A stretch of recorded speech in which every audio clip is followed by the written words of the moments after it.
Bueno, yo en realidad primero lo que quiero hacer es felicitar a la Asociación de Derechos Civiles del Ateneo y a la Asociación Europea de Pensamiento Libre por haber organizado esta serie de actos, de conferencias, sobre todo pensando en que el tiempo de los diagnósticos ha concluido y que ahora es bueno pasar a las propuestas para las acciones que puedan enderezar tantas tendencias actualmente torcidas. Pero después también, no faltaría más, tú sabes el afecto personal y la admiración que te profeso y acabo de ver que te han ofrecido la agrupación Ágora este premio y yo desde luego me uno entusiasmado a esta distinción, otra de las que tanto te mereces, porque como se ha dicho muy bien por parte del presidente de Ágora, es muy importante que se vea que la justicia es una justicia a escala mundial y que lo que no puede haber son beneficios o para unos o para otros. No puede haber tribunales penales en los cuales solo se juzgue a unos y los demás empiecen, como ha hecho el Partido Republicano de los Estados Unidos de Norteamérica, a no estar de acuerdo en la existencia de estos tribunales, etcétera, etcétera. O sea que me uno también de todo corazón a el tributo que se te presta hoy, una vez más, como el juez de escala universal. Y ahora yendo al tema muy concreto, que a mí me parece extraordinariamente importante, de la indignación a la acción. Hace muchos años que dije que era un delito seguir guardando silencio, que teníamos que atrevernos a manifestar nuestros puntos de vista y que finalmente el gran estropicio del neoliberalismo ha sido el que ha sustituido la democracia por la plutocracia a escala internacional. El G7, el G8, el G20 tanto da. Es una forma absolutamente antidemocrática, impositiva, dictatorial, de que unos países, los países más ricos del mundo, sean los que quieran llevar en sus manos las riendas del destino común. Pero es que al mismo tiempo se ha producido otro fenómeno que ahora debe corregirse muy rápidamente, y es la sustitución de los valores, de estos principios democráticos que son tan importantes, se han sustituido por precios. Ya dijo don Antonio Machado que es de necio confundir valor y precio. Y esto lo estamos pagando extraordinariamente caro. Yo, así en resumen, lo que quisiera destacar es que en estos momentos creo que Europa, como las demás grandes asociaciones regionales, requieren de nuevo la refundación del multilateralismo democrático. Que nadie se haga ilusiones. Mientras sigamos teniendo a un grupo de 6, 7 u 8 países ricos mandando en el mundo, no habrá justicia a escala internacional. Y si no hay justicia, no hay paz. Y si no hay justicia, no hay bienestar. Y si no hay justicia, no hay democracia.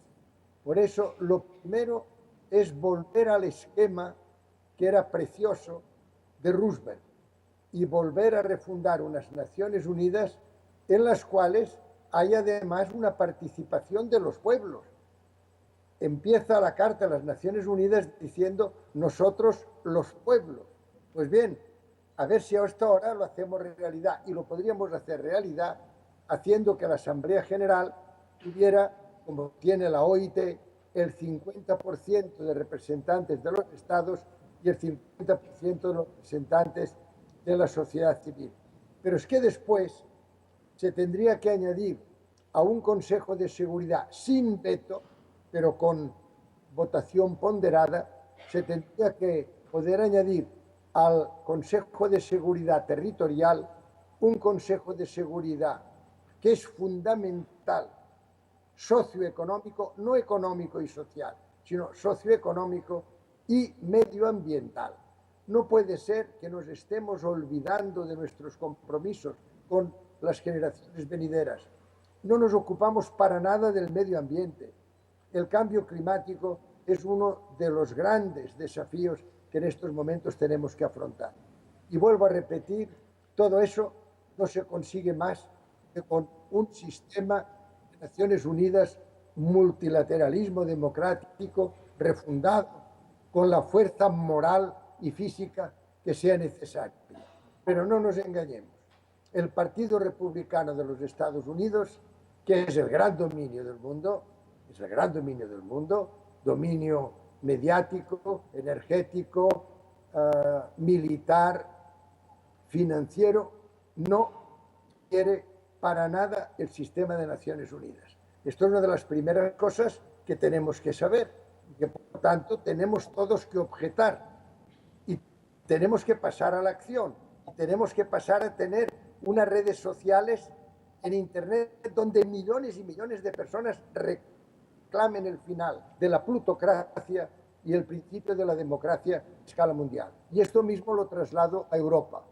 Europa no puede ser que hayamos empezado la casa por el tejado, que tengamos una unión monetaria sin una unión económica y una unión política. No puede ser que en estos momentos no haya en Europa unos mecanismos correctores muy rápidos para que desde un punto de vista económico y social y no solo monetario podamos estar unidos. Tenemos que renovar los tratados, tenemos, entre otras cosas, que cambiar el sistema de seguridad. ¿Cómo puede ser que sigamos con la OTAN? Solo el Atlántico Norte nos interesa el Mediterráneo, nos interesa el Atlántico Sur, nos interesa muchísimo el Pacífico. ¿Qué quiere decir eso? Si el Pacto de Varsovia desapareció ya en los años 90 al principio, que sigamos nosotros anclados en un pacto que nos une, aliados sí, pero súbditos no, a los norteamericanos. Tenemos que revisar la seguridad. Hay que gastar muchísimo menos en gastos militares y en armamento. Tú lo sabes, Baltasar, yo repito porque para mí es una especie de obsesión, que es una vergüenza colectiva que en el mundo cada día mueran de hambre más de 60.000 personas, cuando en inversiones militares y en gastos de armamento hacemos unas inversiones de 4.000 millones de dólares al día. 4.000 millones de dólares al día frente a este genocidio de desamparo y de precariedades absolutas. Por tanto, modificación también muy rápida de los tratados europeos. Sin esto, que nadie se engañe, no puede haber cambios en Europa y no puede ser que estemos 26 países danzando al son de una sola música. De ninguna manera. Tenemos que tener los mecanismos correctores adecuados.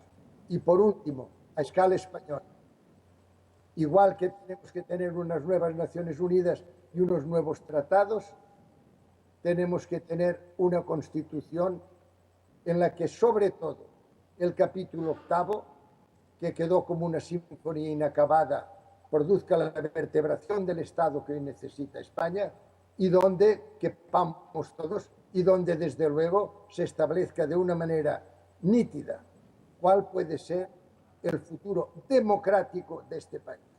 Porque en estos momentos, el que haya una mayoría parlamentaria absoluta, que incluso en temas que son suprapartido político, como la sanidad, como la educación, como la justicia, como la ciencia, incluso en esto quieran hacer leyes de rodillo, yo creo que, sinceramente, la solución es que haya democracia a todas las escalas y que, desde luego, en España sepan los gobernantes que queremos una democracia que funcione, que queremos una democracia en la cual, y ahora lo podemos hacer a través de las modernas tecnologías de la comunicación, el pueblo sea escuchado.